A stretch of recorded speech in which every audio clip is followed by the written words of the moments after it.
Here we are at Marengo. Early in the morning, the French are laying siege to Alexandria. The Austrians have to break out. The Austrian breakout move. Napoleon is awakened to the news that the Austrians are breaking out. Early morning, turn 1. Austrian units under O'Reilly flank to the north. Victor responds. Napoleon mounts Bucephalon and races forward. And the Austrians under Ott extend the flank to the south. And Ott's artillery opens up on the French line, driving the French detachment back. Melas's main force advances, and Murat's cavalry comes forward. Orders are sent to Mounier's division to hurry along. And now it's mid-morning.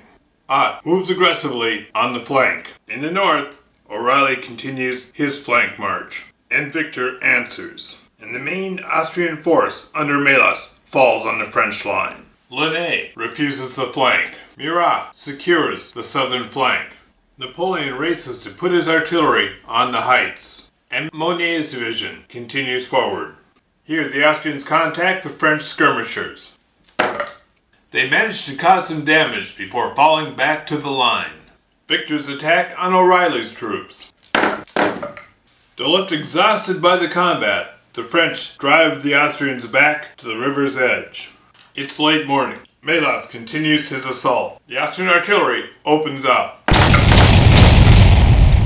creating a hole in the French line. The Austrian cavalry pours in.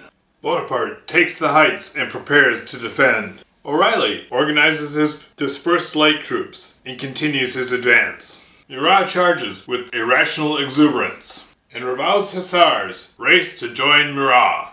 The Austrian artillery opens up on the French line, to no effect, and he pulls his line back to the orchards. Napoleon sends message off to Murat. Cavalry breaking through in the center. Victor executes a fighting withdrawal. One decisive battle in the center. The French try to hold on to Marengo, but pay a heavy price. And now it's midday. Bonaparte prepares to defend the hill. Melas moves to turn the flank. Now he has command of the extreme left of his command, but that leaves his two cavalry out of command. The limitations of the Austrians' older Ancien Regime organization are clearly demonstrated, and the Austrian artillery takes up new positions. And the baggages move forward. Lannes falls back in good order. Victor's troops fall back behind the Imperial Guard, who forms square. O'Reilly moves his artillery forward.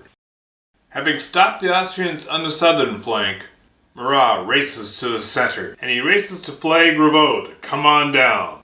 O'Reilly's light troops race to occupy Lobby.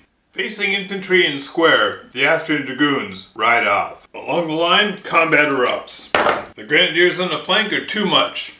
The French right begins to collapse, but the Imperial Guard stands resolute. Spurred on by the nearness of the Emperor, the French fight heroically and valiantly, and although the Austrian grenadiers are ground to nothing, Victor's corps is now exhausted. There'll be no more rallying of Victor's spent units. It's mid-afternoon. The French are holding on by a hair, but how are they going to stop this Austrian breakout in the north? Napoleon issues new orders to Victor and Murat, and brings his artillery forward. O'Reilly's light troops extend the Austrian left. Ott prepares to roll up the French southern flank. Murat's cavalry takes to the hills to gain a better vantage. And Desai arrives, and Victor's corps falls back to reorganize. And though he would love to race down to his southern flank, Melas is focused on the northern side of his line. His artillery is sighted in to fire at the top of the hill the French troops. The artillery is driven back, throwing Napoleon's line into disarray. But without firm orders, the rest of Melas's command is not able to push forward and attack. Austrian dragoons attack the French spent troops. The cavalry rides them down and falls back. It's dinner time and the French army is close to breaking. Murat rallies his cavalry. Desai's troops form into line and advance. Bonaparte organizes his defenses on the top of the hill. Victor's troops haven't given up yet. O'Reilly's light troops extend the line some more, and Ott's artillery opens up, driving Lannes' troops back.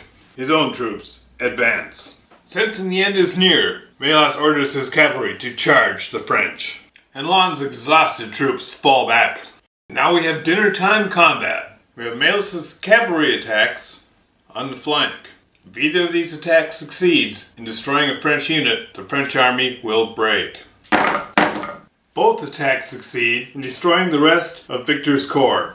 With 6 infantry blocks destroyed, the French army routs. Marengo is a very tough battle for the French, which is why Napoleon is lauded for his victory at Marengo.